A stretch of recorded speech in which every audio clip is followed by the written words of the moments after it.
Hello મિત્રો, નમસ્કાર। ભાજપે 195 નામની યાદી છે એ જાહેર કરી દીધી છે, જેમાં ગુજરાતના છે એ 15 નામ જાહેર થયા છે। તો આપણે ગુજરાતના જે 15 નામ જાહેર થયા છે તેની આપણે વાત કરીએ અને જે નામ બાકી છે તેની પણ આપણે ચર્ચા કરીએ। સૌરાષ્ટ્રમાં આપણે જૂનાગઢ, અમરેલી ને ભાવનગરના વિડીયો છે અગાઉ આપણે જોયા હતા કે મનસુખભાઈ માંડવિયાને ભાવનગરમાં છે મૂકવામાં આવશે, તો કોળી સમાજ છે નારાજ થઈ રહ્યો હતો।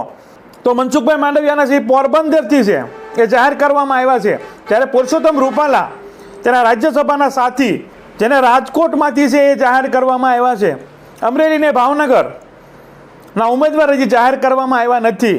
તો ગુજરાતમાંથી જે 15 નામની યાદી બહાર પાડવામાં આવી છે તેની આપણે ચર્ચા કરીએ, જેમાં રાજકોટમાં પુરુષોત્તમ રૂપાલા છે, પોરબંદરમાં મનસુખભાઈ માંડવિયા છે, નવસારીમાં CR પાટીલ રિપીટ થયા છે, ગાંધીનગરમાં અમિત શાહ એ પણ રિપીટ થયા છે, કચ્છમાં વિનોદ ચાવડા પણ રિપીટ થયા છે, બારડોલીમાં પ્રભુ વસાવાને ટિકિટ આપવામાં આવી છે, ભરૂચમાં મનસુખ વસાવાને પણ રિપીટ કરવામાં આવ્યા છે, જ્યાં ખરાખરીનો ખેલ છે ગણવામાં આવી રહ્યો છે।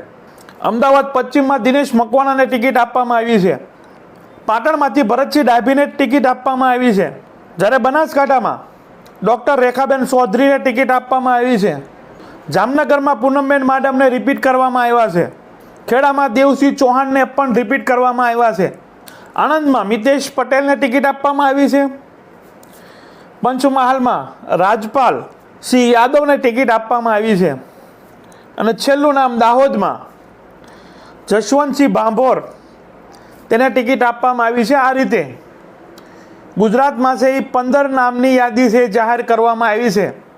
તો હજુ 11 સાંસદોના નામ બાકી છે, જેમાં સૌરાષ્ટ્રમાં અમરેલી ને ભાવનગર પણ બાકી છે, જૂનાગઢ પણ બાકી છે। જોવાનું રહેશે, મનસુખભાઈ માંડવિયાના છે એ ભાવનગરમાંથી છે એ ટિકિટ આપવામાં આવી નથી।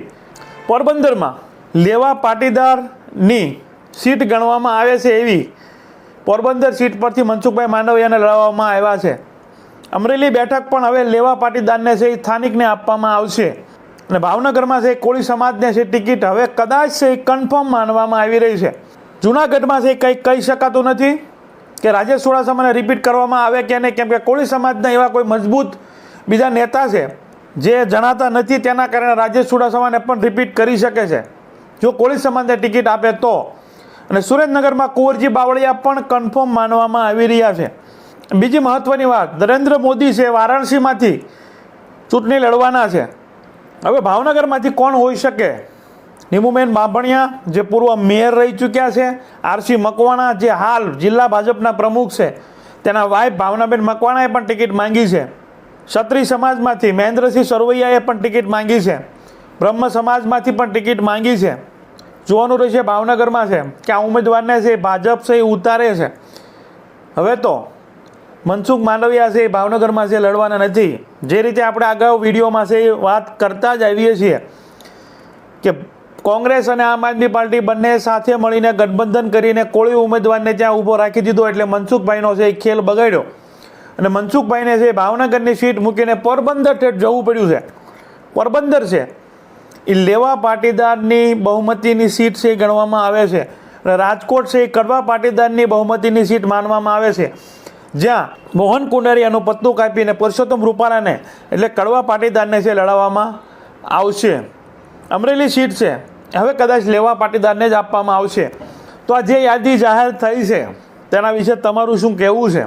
આપણે ઘણી બધી અટકળો છે એ લગાવી રહ્યા હતા, એમાં ઘણી બધી અટકળો છે સાચી પણ પડી છે કે ભાવનગરમાં છે મનસુખભાઈ માંડવિયાને તકલીફ પડી શકે છે, સીટ મૂકી અમરેલી અથવા પોરબંદર છે એ જઈ શકે છે, પરંતુ અમરેલી નહીં ગયા, રાજકોટ નહીં ગયા। રાજકોટ તો કડવા પાટીદારની સીટ છે એટલે ત્યાં તો શક્યતા નથી, પરંતુ પોરબંદર અને અમરેલી છે મનસુખ માંડવિયાનો ઓપ્શન હતો, તો એ ઠેઠ ભાવનગર છોડીને હવે અમરેલી છોડીને હવે પોરબંદર છે એ લડવા જઈ રહ્યા છે, ને ત્યાં હવે જયેશ રાદડિયા છે એ નથી લડવાના। તો આ જે કાંઈ ઉમેદવારોની યાદી છે જાહેર થઈ છે તેના વિશે તમારું શું માનવું છે? તમારા વિચારો છે કમેન્ટ બોક્સમાં છે જરૂર ને જરૂર છે એ રજૂ કરજો। તો અમારી ચેનલમાં ભારતમાં અને ગુજરાતમાં જે બી ઘટનાઓ ઘટતી હોય છે તેને સરળ ભાષામાં સમજાવતા હોઈએ છીએ। આવા નવા વિડીયો જોવા માટે અમારી ચેનલને તમે સબસ્ક્રાઇબ કરી શકો છો, બાજુનું બેલ આઇકન છે તેને ઓલ સિલેક્ટ કરો, જેથી કરી અમારો વિડીયો અપલોડ થાય તરત જ તમને નોટિફિકેશન મળી જાય. Thank you. નેક્સ્ટ વિડીયોમાં મળીએ.